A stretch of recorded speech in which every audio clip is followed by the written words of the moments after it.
Assalamualaikum warahmatullahi wabarakatuh. Perkenalkan, nama saya Anang Triwiyanto Nugraha Putra dengan nomor induk mahasiswa 24550037.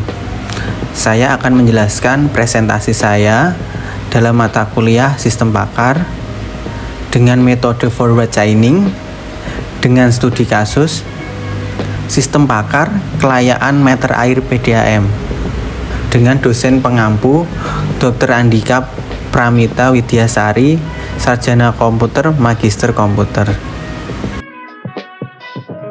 Yang pertama, apa itu metode forward chaining? Metode forward chaining pada sistem pakar adalah metode penalaran yang bekerja dengan memulai proses inferensi dari fakta-fakta awal yang diketahui. Kemudian, secara bertahap mencocokkannya dengan aturan-aturan atau rule berbentuk if-then untuk menghasilkan fakta-fakta baru hingga diperoleh suatu kesimpulan. Metode ini bersifat data different karena alur penalarannya bergantung pada data atau kondisi awal yang tersedia. Dan sistem akan terus menelusuri aturan yang terpenuhi sampai tidak ada aturan lain yang dapat dijalankan atau tujuan penalaran tercapai. Cara kerja metode forward chaining.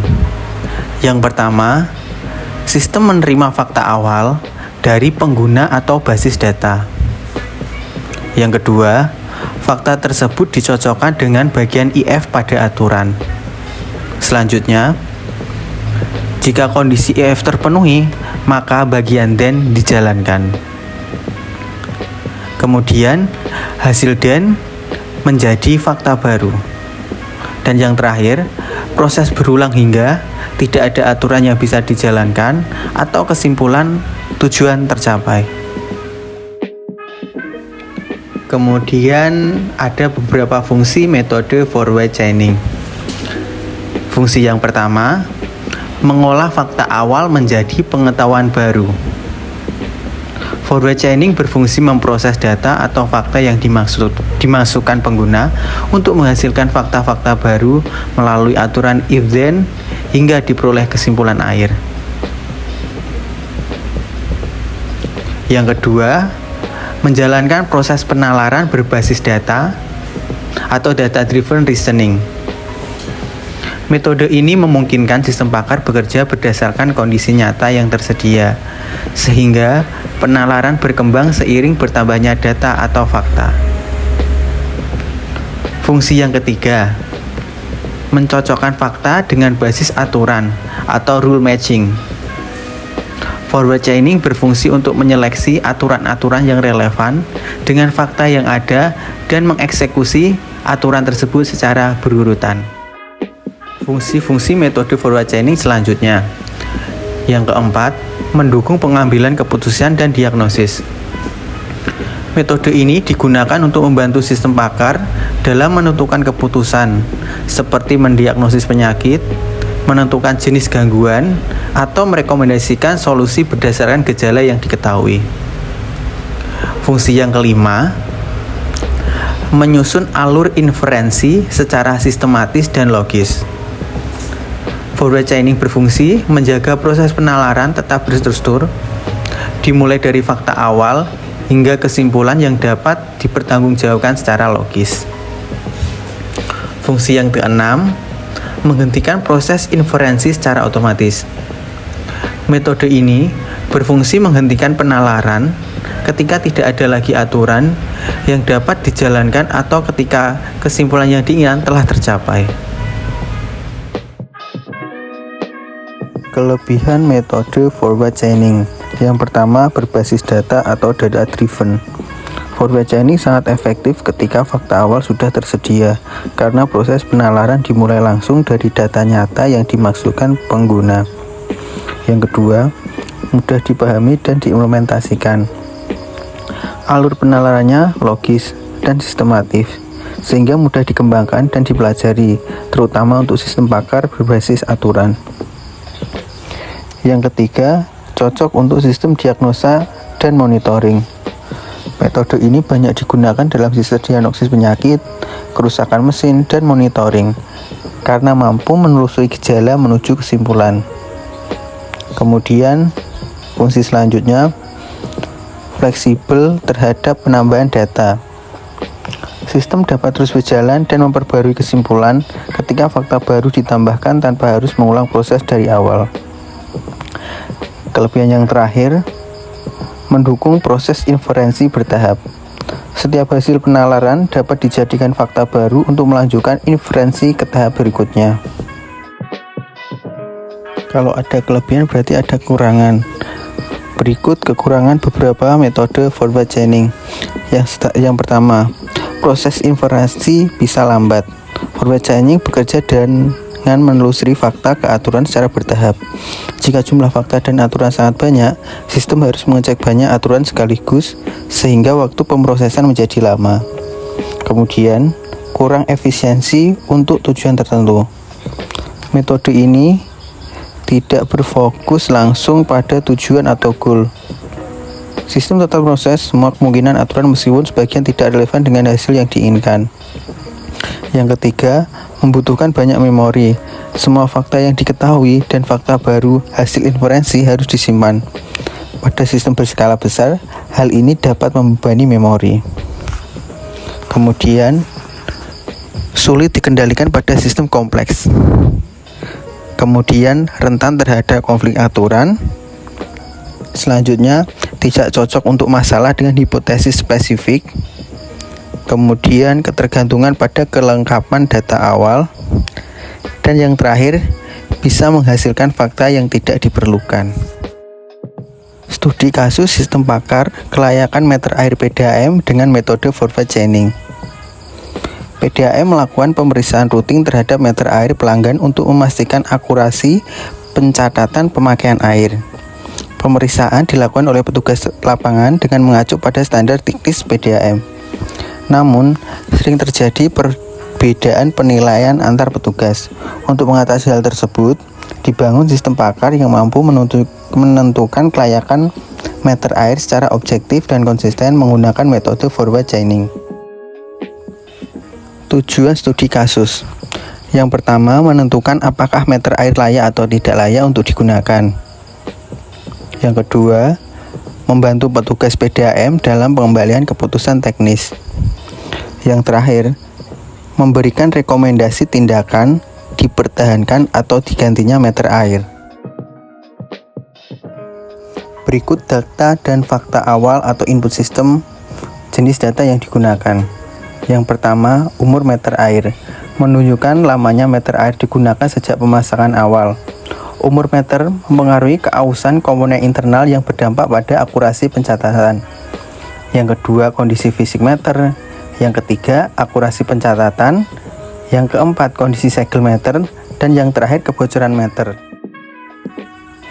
Definisi variabel dan parameter. Variabel input atau data awal. Kode dan kriteria pemeriksaan nilai contoh untuk memperhitungan standar PDAM. Kemudian yang di bawah parameter standar PDAM dari umur maksimal dan akurasi minimum meter air. Berikut konvensi fakta ke nilai logika atau biner. Yang pertama, rumus umur meteran. Jika umur meteran melebihi batas standar, maka kondisi umur dianggap bermasalah. Kemudian rumus selanjutnya, rumus kondisi fisik. Kerusakan sekecil apapun berpotensi mempengaruhi kinerja meter air. Yang ketiga, rumus akurasi meter. Meter dengan akurasi di bawah standar dianggap tidak dapat dipercaya. Rumus selanjutnya, rumus normalisasi segel. Segel rusak mengindikasikan potensi kecurangan atau manipulasi meter air atau pemakaian. Kemudian, rumus normalisasi kebocoran. Kebocoran menyebabkan pembacaan tidak valid dan kehilangan air. Pembentukan working memory atau WM. Working memory adalah himpunan seluruh fakta biner yang diketahui sistem. Berikut beberapa rumus yang dipakai dan serta keterangannya. Selanjutnya, formula aturan inferensi atau rule formulation. Aturan ketidaklayakan rule individual yang pertama. Interpretasi, satu pelanggaran standar teknis saja sudah cukup untuk menyatakan meter tidak layak. Kemudian aturan yang kedua, aturan kelayaan atau rule gabungan. Interpretasi meter hanya layak jika seluruh kriteria terpenuhi.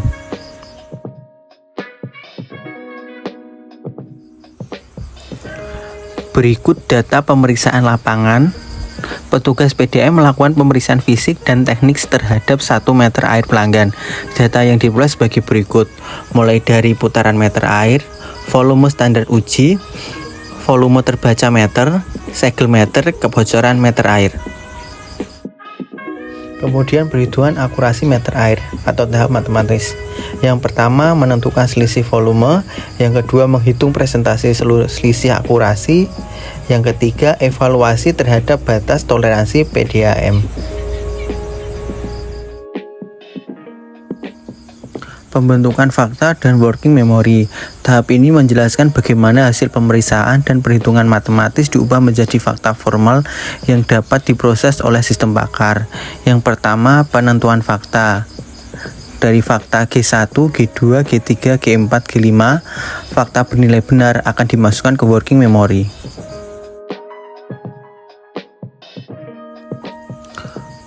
Working memory awal, WM0. Working memory merupakan tempat penyimpanan fakta yang sedang aktif dan digunakan sistem untuk melakukan inferensi. Makna WM0, sistem telah mengetahui bahwa meter sudah tua, terjadinya gangguan mekanik, hasil pengukuran tidak akurat. Mekanisme inferensi forward chaining atau langkah terperinci. Tahap ini menjelaskan proses penalaran sistem pakar dari fakta menuju kesimpulan. Yang pertama, pemeriksaan aturan rule matching. Dari ketiga pemeriksaan, kondisi meter air memiliki premis bernilai benar. Langkah yang kedua, eksekusi aturan atau rule firing. Karena seluruh kondisi rule R1 terpenuhi, maka rule R1 dieksekusi atau di-firing. Yang kedua, kesimpulan K3 dihasilkan. Arti rule firing dalam sistem pakar, khususnya metode forward chaining, adalah proses dijalankannya atau dieksekusikannya sebuah aturan rule karena seluruh kondisi pada bagian IF telah terpenuhi oleh fakta dan working memory. Langkah yang ketiga, pembaruan working memory WM1. Kesimpulan hasil inferensi ditambahkan sebagai fakta baru. WM1 sama dengan G1, G2, G3, dan K3. Makna WM1, sistem telah mencapai kesimpulan akhir dan tidak ada aturan lain yang dapat dieksekusi. Proses forward chaining berhenti, stop condition tercapai.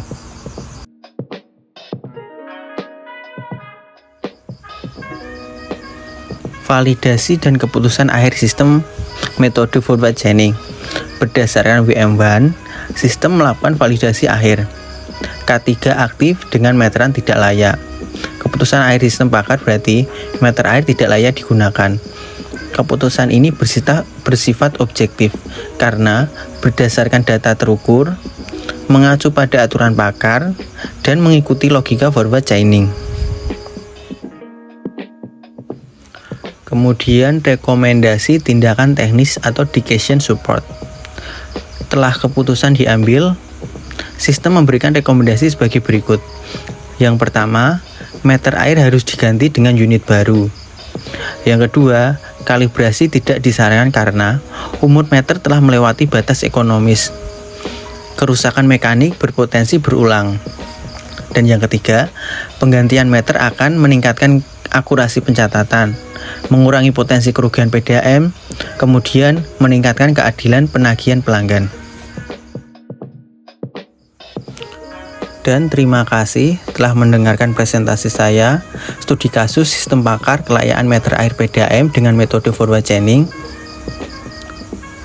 Nama saya Anang Triwulanto Nugraha Putra, nomor induk mahasiswa 245500037, dengan dosen pengampu Dr. Andika Pramita Widyasari, Sarjana Komputer, Magister Komputer. Mahasiswa RPL Informatika, Sekolah Tinggi Teknologi Ronggolawe Cepu, Kabupaten Blora.